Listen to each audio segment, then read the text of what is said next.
Kasalukuyan akong nasa aking silid habang naghihintay sa binata. Tapos na akong kumain ngunit wala pa ito. Ang akala ko kasi dito siya matutulog pero bakit wala pa ito? Maligo na nga lang muna ako, bulong ko. Tsaka pumasok sa banyo. Mabuti na lang may mga damit pa akong naiwan dito. Mabilis na akong naligo ngunit wala pa rin ang binata kaya naisipan kong punta na ito sa kanyang silid. Malapit na ako sa pinto ng silid nito nang may marinig akong nag-uusap sa loob ng silid ng binata, kaya nilapit ko ang tenga ko para pakinggan ang kanilang pinag-uusapan. Kahit kinakabahan ako, pinaglabanan ko yon para maintindihan ko ang lahat. Get out, Lorraine. We've been together for a long time. You left me without explaining to me. Tiimbagang nawika ng binata. I'm sorry. Alam mo naman, ikaw pa rin ang mahal ko even though I know there are many women in your life. Pagsasumamang wika ng babae. Wala akong narinig na salita mula sa binata. Hindi naman siguro magagalit kung papasok ako sa kanyang silid. Gusto ko lang makilala na ako ang kanyang ex-girlfriend, na ako ang mahal ng binata. Pinihit ko ang senadura ng pinto. Isang hindi ko inaasahan ang aking napagbukusan. Naghahalikan ng mga ito at wala ring suot na pang itaas ang babae. Para kong naestatwa sa aking nakikita. Gusto kong umiyak. Tumakbo palayo sa mga ito pero di ko magawa habang nakatingin sa mga ito. Havana? Tawag sa akin ng binata. Saka lang ako nabalik sa aking wisyo. Nagtatakbo ko habang umiiyak. Tinatawag ako ng binata ngunit di ko na to pinansin. Bumalik na ang kanyang totoong mahal na babae. Umiiyak kong wika. Di ko na rin masyado makita ang dinaraanan dahil nanlalabong aking paningin kakaiyak. Di ko namamalayan ang pagbagsak ng aking katawan, ngunit ramdam kong may bisig na sumalo sa akin at tinatawag akong miss. Sa katuluyan na akong nilamon ng kadiliman. Nagising ako sa isang hindi pamilyar na silid. Puro puti lang aking nakikita. Nasa langit na ba ako? Tanong ko sa aking sarili. Ngunit bumukas ang pinto. O may pinto pala dito sa langit. At may nilawado na gwapong lalaki? Bulong ko. Sa likod nito may isa pang kasama ang lalaking pumasok. Pero bakit sila magkaiba ng suot? Ang isa nakaputi. Pero na huling pumasok naka sky blue ang suot. Ano to? Susunduin na ba ako? Wika ng aking isip. Mabuti gising ka na, misis. Wika sa akin ng lalaking nakaputi. Nasaan ako? Nasa langit na ba?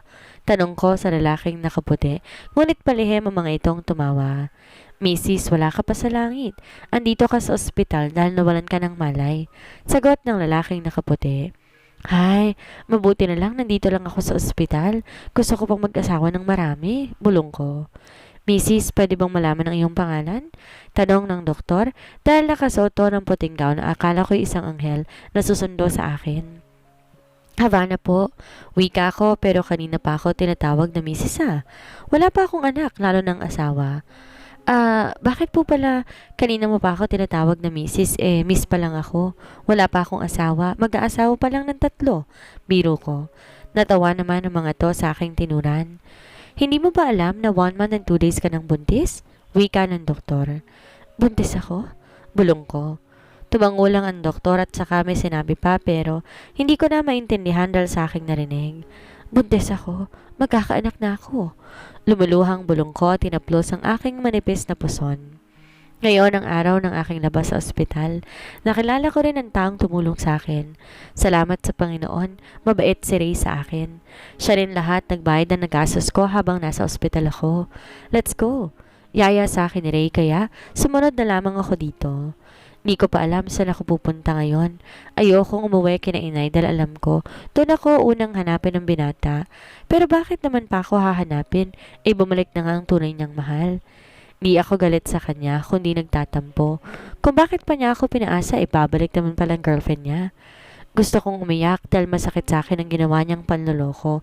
Pero naisip ko may bata sa aking sinapupunan na siyang dahilan para magpakatatag ako. Where will I take you?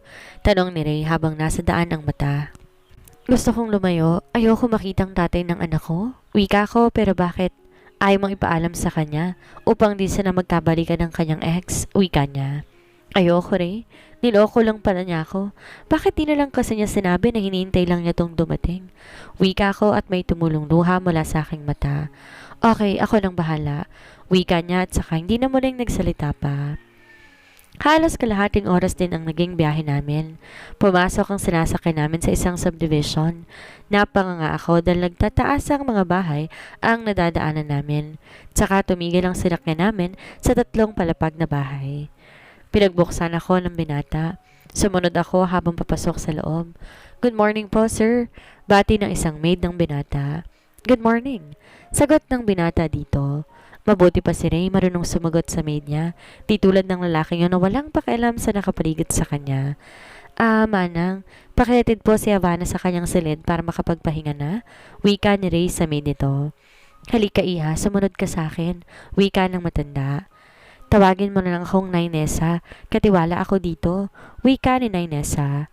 "Sige po, Nay Nessa." Wika ko. Pagkahatid sa akin ni Nay Nessa, naupo ako sa kama para ma-relax muna ako sa aking isip at katawan dahil sa nangyari. Hindi ko na malay nakatulog na pala ako. Nagising lang ako sa katok ng pinto. Mumangon ako upang buksan. "Iha, bumaba ka na para makakain ka na." Yun ang bini ni Senyorito Ray. Wika ni Nay Nessa. "Sige po, Nay, susunod na po ako." Wika ko at pumasok muna sa banyo upang magbawas, saka lumabas ng silid. Nadatnan ko sa Nay Nessa na inaayos ang lamesa. "Maupo ka na, iha." Wika nito, kaya sumunod na ako. Nay Nessa, sabayan niyo na po ako." Wika ko kay Nay Nessa. "Mauna ka na, dahil mamaya pa ako kakain." Hindi na ako muling nagsalita, kaya kumain na lamang ako. Kasalukuyan akong nasa sala habang nanonood ng TV nang dumating ang binata. "Hey, how are you? Ayos bang maghapon mo dito?" Tanong ni Ray, nakararating lang. "Yeah, ayos lang naman ako. Ikaw, kamustang maghapon mo?" Wika ko. "Okay lang din," sagot nito. Nakikita ko sa mata niya ang pagod dahil pinilit nito ang kanyang mga mata. Naging malapit kami dahil mabait siya at wala akong masabi. Swerte ang magiging girlfriend o asawa nito. Tumayo na ako at nagpaalam dito upang pumasok na sa aking silid. Inaantok ako. Masarap matulog kapag ganitong oras. I am so happy because I'm always with the person I love. I'm happy because I'm the first in his life. I love that girl so much, and I wish she was the girl, the one who will be with me forever. She's the only reason why I changed. Since something happened between us, I have had not sex with another woman. She's the one I want to have sex with every day. I lost my desire for others. I'm very happy kapag nakikita ko siyang masaya kasama ko. Pero hindi ko inaasahan, biglang dumating ang babaeng dati kong minahal. I don't know what to do because Havana and I found Lorraine kissing me. Sumunod to sa akin nang iniwan ko ito sa sala dahil I'm still angry at what he did to leave me without even listening to my explanation. Kung bakit kasi, naghubad lang ito, basta at hinalikan pa ako. I wanted to chase my love, but Lorraine stopped me. Gusto ko siyang saktan at ipamukha sa kanya na hindi ko na siya mahal at meron na akong iba. I'm so stupid this time. Get out of here, Lorraine. Baka masaktan kita sa ginawa mo. Nag-iigting ang aking pangadal sa galit ko sa babae. But James, I'm still love you. Please come back to me again. Wika ng babae, ngunit iniwan ko ito at saka sinundan si Havana. I want to talk to him and explain. Mabuti na lang wala dito sila mommy, sigurado. Magagalit to sa akin lalo na sa babaeng yon. Mabilis kong pinatakbo ang aking sasakyan upang maabutan ng dalaga. Pero I am disappointed dahil hindi nila alam nasan si Havana. Sumigaw ako sa loob ng sasakyan. Kasalanan ko rin naman kasi kung bakit di ko agad pinigilan ang babaeng halikan ako. I was punching the steering wheel of my car out of anger. I love Havana so much. Bakit di mo lang ako tinanong, Havana? I shouted. I want to get drunk dahil iniwan ako ng babaeng mahal ko. Tsaka mabilis pinatakbo ang aking sasakyan. Nadatnan ko ang isang kaibigan na may kasamang babae. Hey bro, wika niya, ngunit nagpatuloy lang ako sa pagpasok sa VIP. Hard drink dahil gusto ko agad malasing. Sumunod naman sa akin ang kaibigan, ngunit wala nang kasama nito kaninang babae. What's the problem, bro? Is it a girl again? Why are you acting like that? Wika ng kaibigan, ngunit di ako nagsalita. Ang gusto ko lang gawin, uminom hanggang sa hindi ko na kayang tumayo pa. It's a good thing he did not ask me. Maybe he's the one I can turn my anger on when I am not stopped. Hey bro, you go home. Sobrang lasing ka na. Narinig kong wika ng kasama ko. Havana, tawag ko sa aking mahal. Naramdaman ko na lang nakahiga na ako sa isang malambot na kama, tsaka nakatulog. Nagising ako, masakit ang ulo. Lumingon ako sa aking tabi at baka panaginip lang lahat, pero wala na talagang aking mahal. Muli, naglandas ang aking luha. Havana, nasan ka na ba? Bulong ko. Nang mahimasmasan ako, pumasok ako sa banyo para maligo. Dahil muli ko nga hanapin ang dalaga. Saglit lang aking ginawa at mabilis akong lumabas ng penthouse. Magbabaka sakaling nasa bahay na ang dalaga. I miss her so much. I immediately arrived at the girl's residence, but just like before, the girl was still not there and had not yet returned home. Nagtataka na ang magulang ng dalaga dahil nahanap ko to sa kanila. Di ko alam ang sasabihin at di ko alam paano magpapaliwanag. I searched for the girl all day but I couldn't find her. Where can I find you, babe? Miss na kita. Wika ng aking isip. Lumipas nga ang mga araw. Wala pa ring Havana akong nahanap. Nagalit din sa akin ang aking ina sa ginawa ko. I can't be forgiven by my mother. I still can't find Havana. Kasalukuyan akong nasa opisina na makatanggap ng tawag mula sa aking sekretary sa intercom. Nagpalit na rin ako ng sekretary dahil ayoko ng sekretaring malandi. Ayokong makagawa ng kasalanan kay Havana kahit wala to sa aking tabi. Kaya ginawa ko lahat at kahit maraming umaaligid sa akin, hindi ko sila pinapansin because I already have someone I love. I will fix my life for the girl I love at hihintayin ko ang kanyang pagbalik. I will wait for your return, babe. Bulong ko. Lumabas ako sa aking opisina. May bagong mag-i-invest sa aking company. Good morning, Mr. De La Cruz. Bati ko sa taong nakatalikod sa akin. Mr. Smith. Sagot nito at nakipag-shake hand sa akin. Agad ko naman ding ibinigay ang bagong papatayo kong airline. Diniscuss ko sa kanya. Hindi yun nagtagal at sinabi ko na lang susunod naming meeting. Hanggang nagpaalam na ito. Muli akong bumalik sa opisina dahil maayusin pa akong tambak na papeles. Napatingin ako sa picture frame sa aking tabi. Nakangiti ang dalaga sa litrato. Ang mukha napaka-inosente. If you look, the girl is more beautiful than my ex. I took it and kissed it and put it back in front of me so that I could always see it. I'm always waiting for you, babe. Wika ko sa larawan ng dalaga. Gabi na maisipan kong umuwi na sa aking penthouse, di muna ako uwi sa bahay ng magulang ko dahil sobrang magagalit sa akin ng aking ina. Pagod agad kaya nakatulog ako. Maikli lang po ang nagawa ko dahil isang buwan na ako nakatira dito sa bahay ng binata. 2 buwan mahigit na rin ang aking pinagbubuntis. Wala akong masabi sa kabutihan niya sa akin. Nahihiya na nga ako eh. Dahil wala na ako ibang ginawa dito sa bahay niya o naiambag man lang sa gastusin. Pinagalitan pa ako na minsan kong sinabing magtatrabaho na lang ako at di niya ako pinayagan. Nahihiya rin tuloy ako dahil siyang naging katawang ko kapag nahirapan ako sa pinagbubuntis sa dapat ay sa totoong ama ng aking anak. Pero hindi. Iba ang gumagawa sa responsibilidad na dapat ay sa lalaking yon. Mahirap magbuntis lalo na kung wala sa iyong tabi ang ama ng iyong anak. Pero siguro ganyan talagang buhay. Baka nagkabalikan na sila ng totoong mahal niya at nagpakasal na rin. Bumuntong hininga ako sa isipin yon. Di ko akalaing minahal ko ang isang playboy. Walang ibang alam kundi puro babae. Di niya yata mabubuhay nang walang babae sa tabi. Tapos dinamay pa ako. Hey, sweetie, nakasimangot ka na naman. Ano na naman ba yung iniisip mo? Tanong sa akin ni Ray saka tumabi sa akin. Inakbayan pa nga ako ng loko. Wala naman, may naalala lang ako. Sagot ko, ngunit alam ko, hindi naniniwala sa akin ang binata. I know the reason why. Huwag mo nang ikaila dahil alam ko, nakikita ko sa iyong mata. Ako naman hindi nakapagsalita. Wala na akong maitatago sa lalaking to.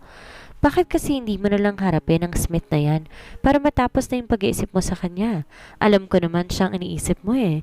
Wika niya sa akin, kaya napalo ko siya sa tiyan. Napadaing kunwari to kahit alam kong di masakit ang palo ko sa kanya. Ay, oo nga pala.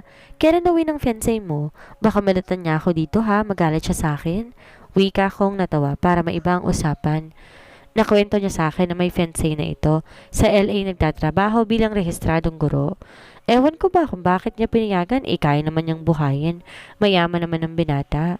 Minsan ko na rin nakausap ang kanyang fiancé. Mabait to tulad ng binata. Napabuntong hininga muna ito bago sumagot. Hindi ko siya maintindihan kung bakit ayaw niyang dito na lang sa Pilipinas magturo. Ilang beses ko nang sinabihang wag nang magturo at kaya ko naman siyang buhayin. Pero lagi naman niyang pinag-aayawan.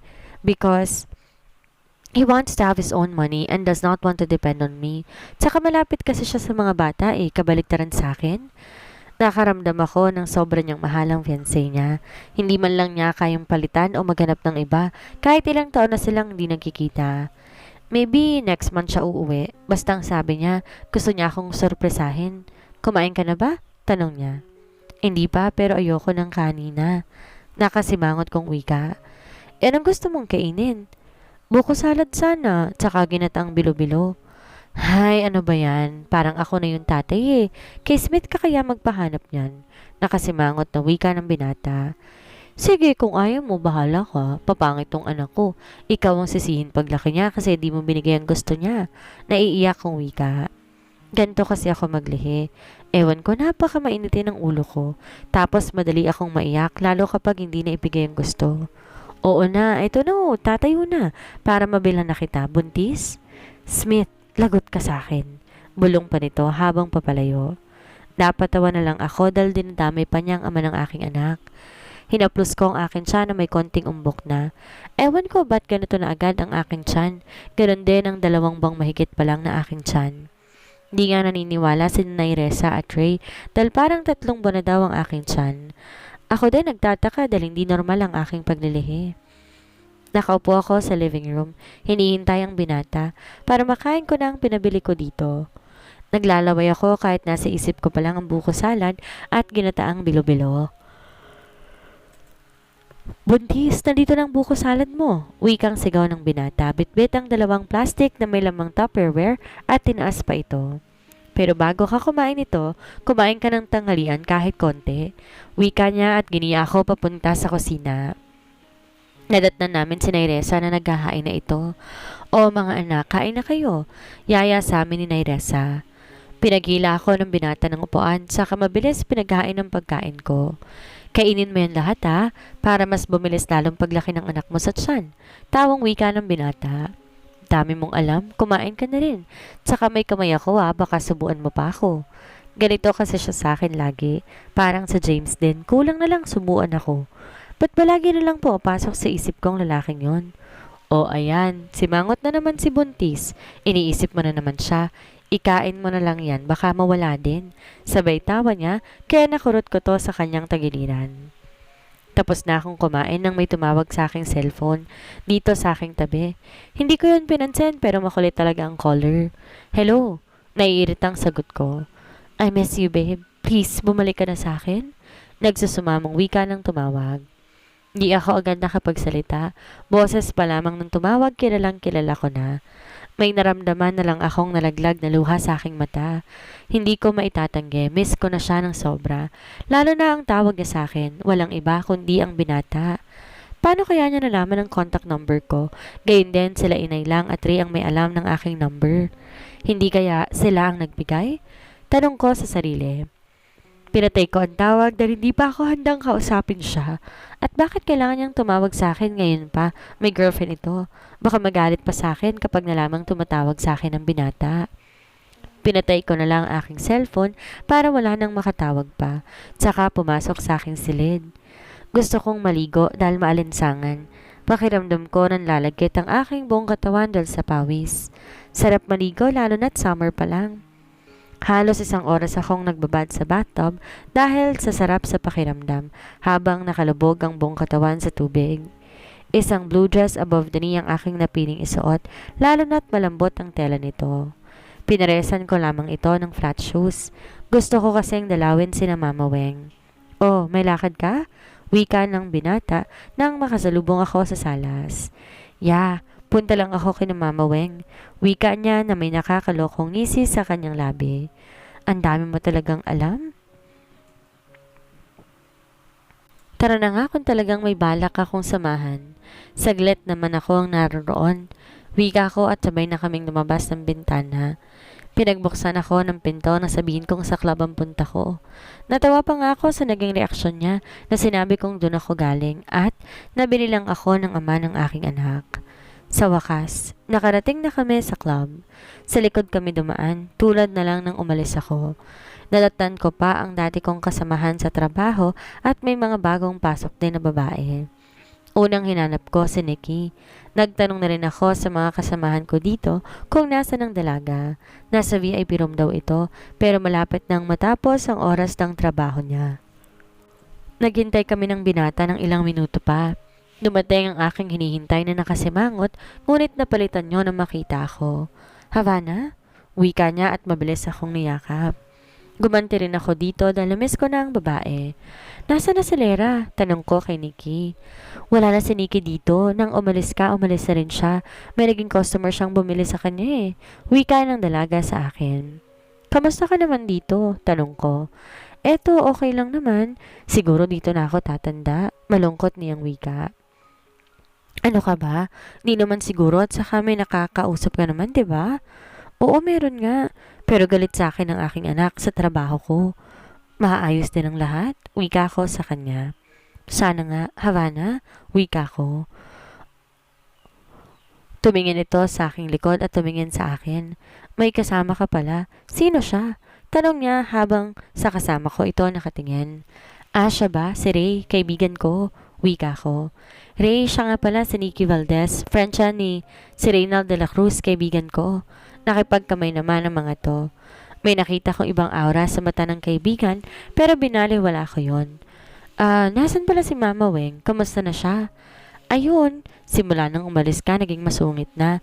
Pero sa amin na matagal na dito hindi. Ang mga bagong pasok pinapagalitan niya. Paliwanag ng dalaga. Napabuntong hininga ako sa nalaman. Pasensya na kayo tayong nasabi ko. Gusto mo bang puntan si Mama Weng? Tanong niya kaya tumango ako. Gusto ko rin siyang makausap. Sumunod lang ako dito dahil may bago na sa loob ng club. Nagpaiwan na rin ang kasama kong binata dahil may tatawagan daw ito. Nadatnan ko pa si Mama Weng habang may pinapagalitan to. Hindi ko kilala ang babae dahil siguro baguhan ito. O ayan, tingnan mo. May pinapagalitan na naman. Bulong sa akin ni Nikki. Kumatok muna ng 3 beses si Nikki bago binuksan ang pinto pagkatapos lumabas ng babae. Mama Weng, may bisita ka. Wika ni Nikki kay Mama Weng. Sige, papasukin mo. Pasok ka na, Havana. Wika sa akin ni Nikki kaya agad akong pumasok. Nakatalikod to sa akin na hindi niya alam ako ang kanyang bisita. Anong kailangan mo? Wika niya habang sa bintana nakatingin. Mama Weng? Putol ko sa aking sasabihin. Agad tong lumingon sa akin. Nakikita ko sa kanyang mata ang lungkot at saya na makita ko, ngunit napalitan niyo ng galit. Anong ginagawa mo dito? Bakit nagbalik ka? Tanong niya. Mama Weng, naisa na kitang dalawin sa kakamustahin? As you can see, buhay na buhay pa ako kaya hindi mo ako kailangan kamustahin. Masungit itong wika. Alam ko po na kasalanan ko dahil di po ako nakapagpaalam sa inyo ng maayos. Wika ko pero wala akong narinig dito. Kung wala ka nang sasabihin, pwede ka nang umalis. Wika niya. Nasaktan ako sa pamabaliwala niya sa akin pero mabilis ko tong nilapitan sa kaniyakap. Sorry Mama Weng, umiiyak kong wika. Di nagtagal, gumanti to ng yakap sa akin. Shh, tama na, huwag ka nang umiyak. Ako niya sa akin, kaya naman bumitaw ako sa pagkakayakap sa kanya. Salamat Mama Weng, wika ko. Ang iyong ginagawa pala dito, di ba nasa bahay ka na ni Smith? Binili ka niya sa iyong ama. Hindi po Ma'am Weng, kay Ray po ako ngayon nakitira. Wika ko. Kamusta ka na? Wika niya habang inaaplos ang aking buhok na dati niya nang ginagawa. Ayos naman po ako, Mama Weng. Wika ko. Di kami nagtagal doon dahil marami silang customer. Bibisitahin ko na lamang sila ulit. Bulong ko. Nadatnan ko si Ray habang nagmumura ito.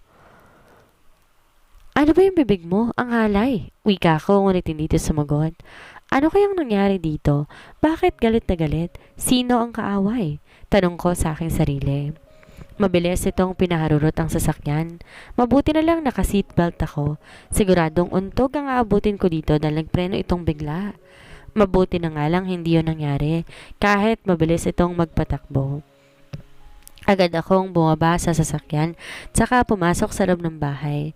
Diretso sa silid dahil gusto kong magpahinga. Parang gusto ko agad matulog dahil inaantok na ako. Di ko na malaya nakatulog na pala ako.